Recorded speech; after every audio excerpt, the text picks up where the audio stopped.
সৌন্দর্য কিন্তু অসম্ভব সুন্দর।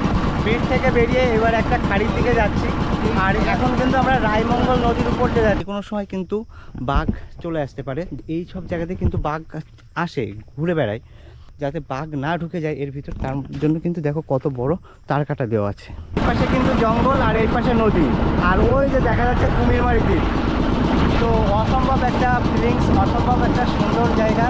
কলকাতা থেকে একদিনের ছুটিতে আপনি যদি সুন্দরবন ঘুরতে আসেন তবে বলবো এই দ্বীপের এই বিটে অবশ্যই আসবেন। এখানে মনমুগ্ধকর পরিবেশ, রায়মঙ্গল এবং কুমিরমারির নদীর যে মিলনস্থলের যে জায়গাটা অসম্ভব সুন্দর জায়গা। কিভাবে আসবেন, কিসে করে আসবেন, কত টাকা খরচ হবে, কোথায় থাকবেন, বিস্তারিত তথ্য থাকছে এই ভিডিওতে।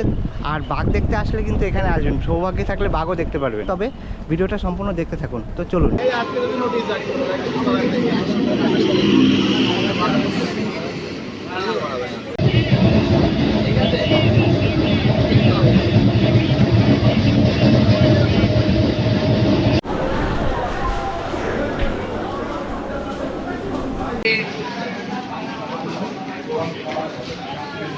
সুন্দরবন কিন্তু এবার এই সাইড দিয়ে যাচ্ছি, উত্তরের দিক থেকে। এই হচ্ছে হাসনাবাদ স্টেশন।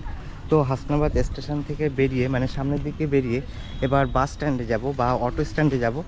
তো হাসনাবাদ স্টেশনের যে গেট দিয়েও বেরোতে পারেন, তো অনেকটা হাঁটতে হবে। তো আমি ওই জন্য সামনে দিয়ে বেরিয়ে গেলাম। সামনে দিয়ে বেরিয়ে এবার এখান থেকে অটো ধরবো। অটো ধরলে সুবিধা হয়, বাস ধরলেও সুবিধা হয়। তো যাই হোক দুটোর একটা ধরে নিলেই হলো। যে হাসনাবাদ বাজার থেকে এবার লেবুতলার উদ্দেশ্যে রওনা হব। তো এখান থেকে অটো ধরে নেব। তো দেখুন বাজারটা সকালের বাজার, সবে বাজার মিলছে। আর লেবুখালির অটো কিন্তু একেবারে ব্রিজের সামনে থেকে পাওয়া যায়, একেবারে ব্রিজ। আর এটা আমার সেকেন্ডতম হাসনাবাদ ঢোকা বা সেকেন্ডতম আসা। অটো দাঁড়িয়ে আছে, আমরা গেলেই হয়তো ছেড়ে দেবে। তো চলুন অটোয় গিয়ে কথা হচ্ছে। হাসনাবাদ থেকে প্রায় 36 কিলোমিটার ডিস্টেন্স কভার করে লেবুখালিতে আসলাম এই যে অটোয় করে। আর এদিকে বাস আছে, বাসেও আসতে পারে। এবার ঘাট পার হতে হবে, তো ফেরি পার হতে হবে। সামনে ভেসাল ঘাট পার হয়ে ওই পারে যেতে হবে। এই পারে লেবুখালি, ওই পারে দুলদুলি। আর এটা কিন্তু তিনটে নদীর মিলনস্থল। তো চলুন সামনে। তো লেবুখালিতে অটোয় নামিয়ে দিয়ে এবার কিন্তু ঘাট পার হতে হবে। ঘাট পার হয়ে দুলদুলি যেতে হবে আমাদের। তো এই যে নদীটা, এটা ইসামতি নদী, আমাদের বনগাঁতে যে ইসামতি, সেই ইসামতি নদী এইটা। আর কিছু দূর গেলে এইদিকে গেলে বাংলাদেশ। আর এই পাশে তিনটে নদীর কিন্তু মিলনস্থল। আর আমরা ওই পাশে যাব, ওই যে ঘাটটা দেখতে পাচ্ছ লোক নামছে, ওটা হচ্ছে দুলদুলি। তো আমরা দুলদুলি যাব। আর ওই পাশের যে দ্বীপ আছে, ওই দ্বীপের মানুষরা কিন্তু এখান দিয়েই যোগাযোগ স্থাপন করে তাদের নিকটবর্তী শহর বসিরহাট বা হাসনাবাদ, বা তাদের নিয়ারেস্ট রেল স্টেশন কিন্তু হাসনাবাদ। তো এখান দিয়ে কিন্তু তারা যোগাযোগ স্থাপন করে। তাদের ঘাটের কাছে চলে এসেছি, এই হচ্ছে ঘাট। তো এখানে তিনটে নদীর মিলনস্থল। এবার ঘাটে পয়সা দিতে হবে। তো এই লেবুখালি থেকে বিভিন্ন জায়গায় যাওয়ার ভ্যাসেল পাওয়া যায়। এটা কিন্তু মোল্লাখালি চলে যাচ্ছে, আর আমরা যে ভ্যাসেলে করে দুলদুলি যাব সেটা আসছে। তো ফাইনালি নৌকা থেকে নেমে গেলাম এবং দুলদুলিতে পৌঁছে গেলাম। তো এবার সামনে যাব দুলদুলির বাজার, ওখান থেকে আবার অটো বা ম্যাজিক ধরতে হবে। তো চলুন আস্তে আস্তে বাজারের দিকে পৌঁছে। আর দেখুন দুলদুলি বাজারে আছি। এটা হচ্ছে দুলদুলি ফেরিঘাট থেকে উঠে এসে দুলদুলি বাজার। তো এখান থেকে বিভিন্ন জায়গায় যেতে হয়, মানে বিভিন্ন দ্বীপে যেতে গেলে এই জায়গা থেকে যেতে হয়।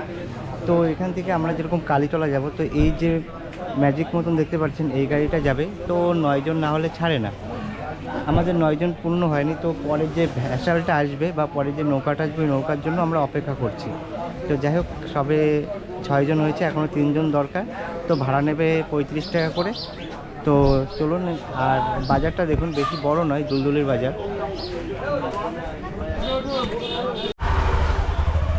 দুলদুলি থেকে ম্যাজিকে উঠেছি, এই ম্যাজিক। আর দুলদুলি থেকে ম্যাজিকে উঠেছি। ম্যাজিকে উঠে এই যে যোগেশগঞ্জ স্টপেজ দিল। আর আমি যেখানে দাঁড়িয়ে আছি এটা যোগেশগঞ্জ বাজার।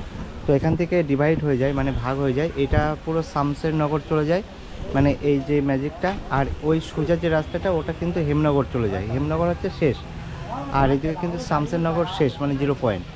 তো এখানে 5 মিনিট স্টপেজ দেয়, কারণ এখানে 5 মিনিট দাঁড়ানোর কারণ এখান থেকে প্যাসেঞ্জার নেয়। যাওয়ার সময়ও কিন্তু 5 মিনিট দাঁড়ায় এই যোগেশগঞ্জে, আর আসার সময়ও কিন্তু 5 মিনিট দাঁড়ায়। আর দেখুন এই হচ্ছে বাজার, যোগেশগঞ্জের বাজার। আর এইটা হচ্ছে গ্রাম পঞ্চায়েত। তো চলুন আমরা কালীতলায় নামবো, মানে শামসেরনগরের কিছু আগে। তো এই মুহূর্তে উপস্থিত হলাম কালীতলা। শামসেরনগরের ঠিক আগের স্টপেজ হচ্ছে কালীতলা। এই কালীতলা থেকে আজকে আপনাদের ভিডিও করে দেখাবো, বা এই কালীতলা থেকে কিন্তু এবার জঙ্গলের দিকে যাব। দেখুন কত সুন্দর প্রাকৃতিক পরিবেশ। আর এই যে মার্কেটটা, এটা কিন্তু বেশি বড় নয়। আর এইগুলো যে নৌকাগুলো দেখতে পাচ্ছেন, এগুলো ট্যুরিস্ট। তো আমরা এই বোটে করে এবার ঘুরতে যাব।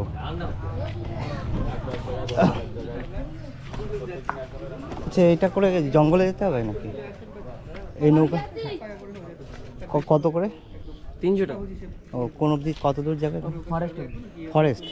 আচ্ছা, এদিকে তো জঙ্গল। এইদিকে তো শেষ, এটা শেষ সীমানা, তাই তো? ভারতের শেষ সীমানা। এই বাংলাদেশ কোন দিকে?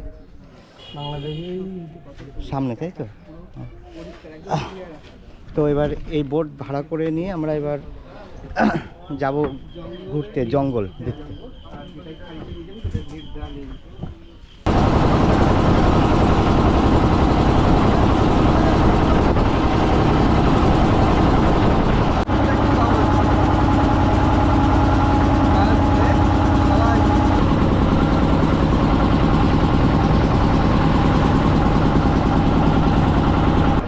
মানে এইদিকে বাংলাদেশ, আর এইদিকে হচ্ছে কুমিরমারি, আর এইদিকে হচ্ছে ফরেস্ট ডিপার্টমেন্ট, আর এই সাইডেও বাংলাদেশ চলে গেল। তো আমরা এইটা হচ্ছে কুমিরমারি নদী। এই যে নদীটা কুমিরমারি নদী, আর এই জায়গা কিন্তু রায়মঙ্গলের সাথে এই কুমিরমারি নদীটা মিশেছে। আর পরিবেশটা দেখুন কত সুন্দর।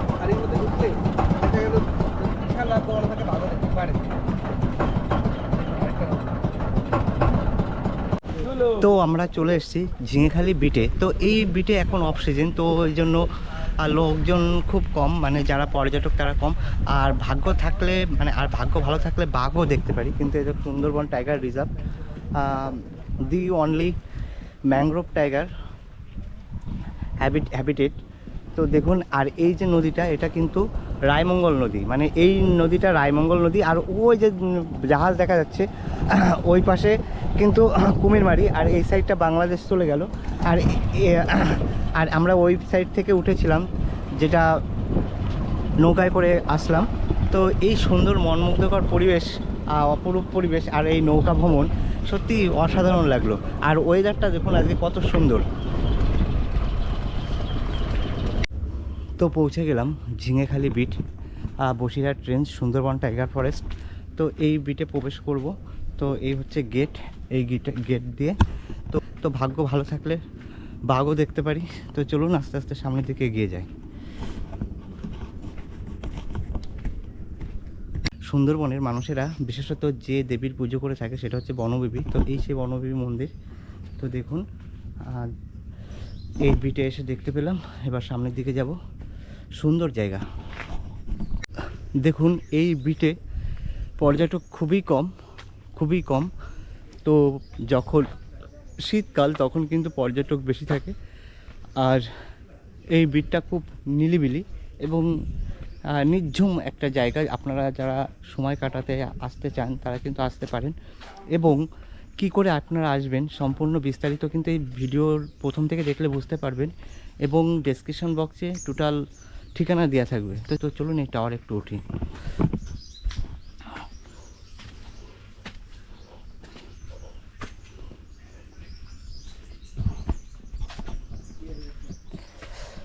এই টাওয়ার থেকে উঠে সুন্দরবনের যে ম্যানগ্রোভ ফরেস্ট সেটা কিন্তু সুন্দরভাবে দেখা যায়। বিটের যে ওয়াচ টাওয়ার, সেই ওয়াচ টাওয়ার থেকে সুন্দরবনের যে প্রাকৃতিক সৌন্দর্য, এতটাই সৌন্দর্য লাগছে তা আপনাদের বলে বোঝাতে পারবো না। তো আপনাদের একবার দেখাই। তো দেখুন, আমি একবার বিটের মধ্যে যে ওয়াচ টাওয়ারের উপর থেকে এই যে মানে সুন্দরবনের দৃশ্যটা দেখাচ্ছি। আর এই যে আর এই যে পুকুরটা দেখতে পাচ্ছেন, এটা হচ্ছে মিষ্টি জলের পুকুর। যখন বর্ষা হয় তখন ওই পুকুরের জল ধরে রাখা হয় বন্য প্রাণীদের জন্য। এবং এই যে ফাঁকা জায়গাটা দেখতে পাচ্ছেন, এখান থেকে কিন্তু পশুরা এসে মানে নদীর জল নোনা, সেই জল পান করে না। অনেক মানে নদীর জল নোনা থাকে, এই জন্য বর্ষার সময় এই পুকুরের জল ভরে রাখা হয় এবং বনের পশুরা আসে, পান করে চলে যায়। তো সারা বছর কিন্তু এই জল ধরে রাখা হয়। আর এই ওয়াচ টাওয়ার থেকে কিন্তু অসম্ভব সুন্দর লাগছে। চলুন এবার আস্তে আস্তে নিচের দিকে লাভি, নিচের দিকে আরও অনেক দৃশ্য আছে, সেগুলো আপনাদের দেখাবো। তো চলুন। তো এই বিটটা কিন্তু পুরোটাই ফরেস্ট রেঞ্জের মধ্যে, এবং এখানে বিভিন্ন মাছ, সাপ, কুমির প্রভৃতির ছবি দিয়ে বোঝানো আছে। কারণ যে কোনো সময় কোনো পশু যাতে হুট করে ঢুকে না যেতে পারে, সামনে ঘেরা আছে। আর এখানে কিন্তু সুন্দরবনের সৌন্দর্য উপভোগ করার জন্য এই জায়গাটা খুবই সুন্দর। তো দেখুন বন্ধুরা, যে বিটে আছি সেই বিটের পাশে কিন্তু এই যে দেখুন তার কাটা দিয়ে আছে কত উঁচু করে, কারণ যে কোনো সময় কিন্তু বাঘ চলে আসতে পারে। যদি কপাল ভালো থাকে, আপনাদেরও যদি কপাল ভালো থাকে বা আমারও যদি কপাল ভালো থাকে, বাঘ এখনই দেখতে পারবো। আর যদি কপাল ভালো না থাকে কিন্তু দেখতে পারবো না, কারণ এই সব জায়গাতে কিন্তু বাঘ আসে, ঘুরে বেড়ায়। কারণ এটা কিন্তু ফরেস্ট রেঞ্জের অফিস, তো এটা কিন্তু ফরেস্ট রেঞ্জের মধ্যেই। এবং এই যে ওয়াচ টাওয়ার থেকে আপনাদের যে জায়গাটা দেখালাম, পুকুর কাটা রয়েছে কিন্তু ওই পাশে, তো যাতে বাঘ না ঢুকে যায় এর ভিতর, তার জন্য কিন্তু দেখো কত বড় তার কাটা দেওয়া আছে। তো খুব সুন্দর একটা দৃশ্য দেখতে পেলাম। তো চলুন এবার সামনের দিকে এগিয়ে যাই। সুন্দরবনের একদিনের ট্যুরে আসতে হলে, সুন্দরবনের একদিনের ট্যুরে মনোরম প্রাকৃতিক এবং নদীর সাথে কথা বলতে হলে, এবং প্রাকৃতিক মাঝে প্রাকৃতিক সুন্দরবনে একদিনের ট্যুরে যদি আপনি আসেন, তবে অবশ্যই সাজেস্ট করব এই সুন্দরবনের একদিনের ট্যুরে আপনি যদি আসেন, তাহলে আপনি দেখুন একদিনে যদি সুন্দরবন ঘুরতে আসেন বা অফবিট কিছু দেখতে আসেন বা কিছুটা সময় কাটাতে আসেন সুন্দরবনে, তাহলে বলবো এই যে ঝিঙেখালি বিট, সেই বিটে আপনারা আসতে পারেন এবং সুন্দর সুন্দর জিনিস দেখতে পারবেন। আর সবথেকে বড় সবথেকে ভালো একটা জিনিস মানে সবথেকে ভালো জিনিস যেটা, 3টে নদীর মিলনস্থল। ওই জায়গাটা অসম্ভব সুন্দর। আর দেখুন কুমির বা বড় সরীসৃপ, সাপ, সব কিছু মানে কী কী দেখতে পারবেন সবই কিন্তু এখানে দেয়া রয়েছে। কিন্তু সব সময় মানে কিন্তু ভাগ্যের উপর ডিপেন্ড করবে। তো ওই যে গেট দেয়া রয়েছে বড়, তো একটু আগে দেখালাম যে ওই যে গেট দেওয়া রয়েছে বড়, ওই গেটের ওখান থেকে কিন্তু অনেক কিছুই দেখা যায়।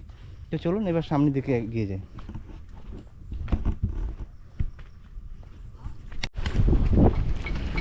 একদিনের ট্যুরে সুন্দরবন যদি ভ্রমণে আসেন, তবে আপনাদের বলবো এই বিটে অবশ্যই আসবেন। একদিনের ট্যুরে কলকাতা এক মিনিট, সুন্দরবনের একদিনের ট্যুরে আপনারা যদি আসেন, তাহলে আপনাদের সাজেস্ট করব এই ঝিঙেখালি বিটে আসার। তো একদিনের ট্যুরে, কলকাতা থেকে একদিনের ট্যুরে খুব সুন্দর একটা মনোরম পরিবেশ পাবেন, এবং সুন্দর নদীর বুকে নৌকা করে আসা, একটা যে নদীর সাথে কথা বলা, সত্যি এই বিটে আসলে সেটা আপনি পাবেন। সুন্দরবনের প্রাকৃতিক সৌন্দর্য কিন্তু অসম্ভব সুন্দর। আমরা বিট থেকে বেরিয়ে এবার একটা খাড়ির দিকে যাচ্ছি, আর এখন কিন্তু আমরা রায়মঙ্গল নদীর উপর দিয়ে যাচ্ছি। অসম্ভব সুন্দর লাগছে। আর দেখুন পরিবেশটা,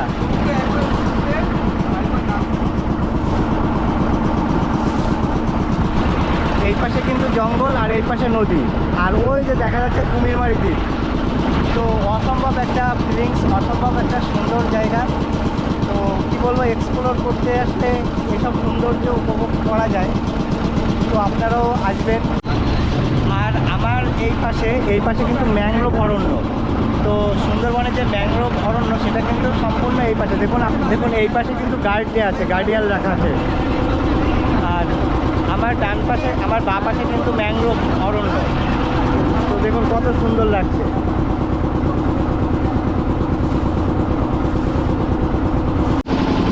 দেখুন এখন কিন্তু রায়মঙ্গলের একেবারে মাঝ নদীতে আছি, আর এই পাশে কিন্তু সুন্দরবন। যে ম্যানগ্রোভ উদ্ভিদ সেগুলো এদিকে, যত যাচ্ছি তত কিন্তু ঢেউ বাড়ছে। তো আর এই যে এত সুন্দর প্রকৃতির মানে পরিবেশটা, কী বলবো, খালি চোখে না দেখলে বোঝা যাবে না। তো যাই হোক, আপনাদের চেষ্টা করছি যতটা দেখানো যায় ক্যামেরার মধ্যে দিয়ে। তো চলুন, অসম্ভব সুন্দর লাগছে। আর এই দিকে কিন্তু বাঘের জঙ্গল, পুরো বাঘের জঙ্গল কিন্তু এই সাইডটায়।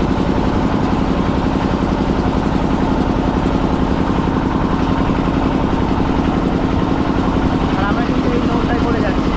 তো কিছু জিনিস দেখতে গেলে 2-3 দিন থেকেই যায়, তবুও আর সুন্দরবনকে উপভোগ করা, খালিকে উপভোগ করা, সেটাও একটা সৌভাগ্যের ব্যাপার। যাই হোক, তো চলুন যতটুকু পারি চেষ্টা করবো দেখানোর।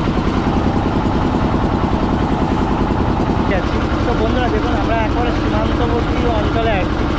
তো এটা নদীপথ, তো ওই জন্য প্রতিটা নৌকায় কিন্তু আমাদের ইন্ডিয়ান ফ্ল্যাগ রয়েছে।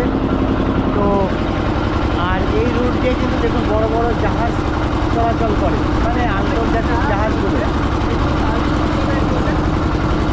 তো প্রতিটা নৌকায় এই ইন্ডিয়ান ফ্ল্যাগ থাকবে, আর বড় বড় জাহাজ কিন্তু এই দিক থেকেই বাংলাদেশে প্রবেশ করে এবং বাংলাদেশ থেকে ইন্ডিয়ায় আসে এই পথ দিয়ে। তো দেখুন আমরা আবার কুমিরমারি নদীতে প্রবেশ করব, আমরা কিন্তু আবার কুমিরমারি নদীতে প্রবেশ করব। দেখুন নদী কিন্তু এখান থেকে ডিভাইড হয়ে গেল, এই হচ্ছে ওই দিকটা চলে গেল রায়মঙ্গল, আর এই দিকে হচ্ছে কুমিরমারি। তো এই নদীটা কিন্তু কুমিরমারি চলে গেল, আর আমরা যেই জায়গা থেকে উঠেছিলাম কালীতলা, আমরা কিন্তু সেখানে ফিরে যাচ্ছি। আর এই রুট দিয়ে কিন্তু বড় বড় জাহাজ চলাফেরা করে। আর আজকের ওয়েদার কিন্তু অসম্ভব সুন্দর, দেখুন